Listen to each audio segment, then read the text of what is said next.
ஈரானின் எண்ணெய் சேமிப்பு நிலையங்கள் மீது அமெரிக்கா, இஸ்ரேல் முதன்முறையாக தாக்குதல். 9ஆம் நாளில் போர் தீவிரம். அமெரிக்கா மற்றும் இஸ்ரேல் இணைந்து ஈரான் மீது நடத்தி வரும் தாக்குதல்கள் தற்போது 9வது நாளை எட்டியுள்ளது. இந்த போரில் முதல் முறையாக ஈரானின் முக்கியமான எண்ணெய் சேமிப்பு மற்றும் உற்பத்தி வசதிகள் மீது தாக்குதல் நடத்தப்பட்டுள்ளது. இஸ்ரேல் விமானப்படை நடத்திய தாக்குதலில் தலைநகர் டெஹ்ரானில் உள்ள பல முக்கிய எண்ணெய் கிடங்குகள் மற்றும் உற்பத்தி மையங்கள் குறிவைக்கப்பட்டதாக தகவல்கள் வெளியாகியுள்ளன.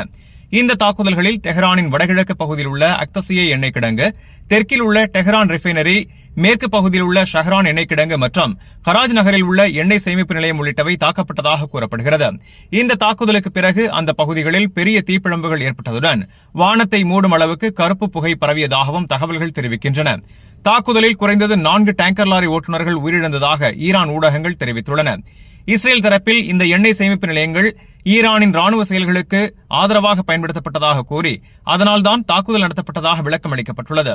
இதற்கிடையில் போரின் தொடக்கம் முதல் ஈரானில் 1000க்கும் மேற்பட்டோர் உயிரிழந்துள்ளதாகவும் லெபனானில் பல நூறு பேர் உயிரிழந்துள்ளதாகவும் தகவல்கள் வெளியாகியுள்ளன.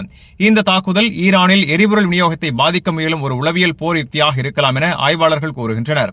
ஆனால் ஈரானில் பல எண்ணெய் சேமிப்பு நிலையங்கள் இருப்பதால் முழுமையான எரிபொருள் நெருக்கடி உடனடியாக ஏற்பட வாய்ப்பு குறைவாக இருக்கலாம் என்றும் மதிப்பிடப்படுகிறது.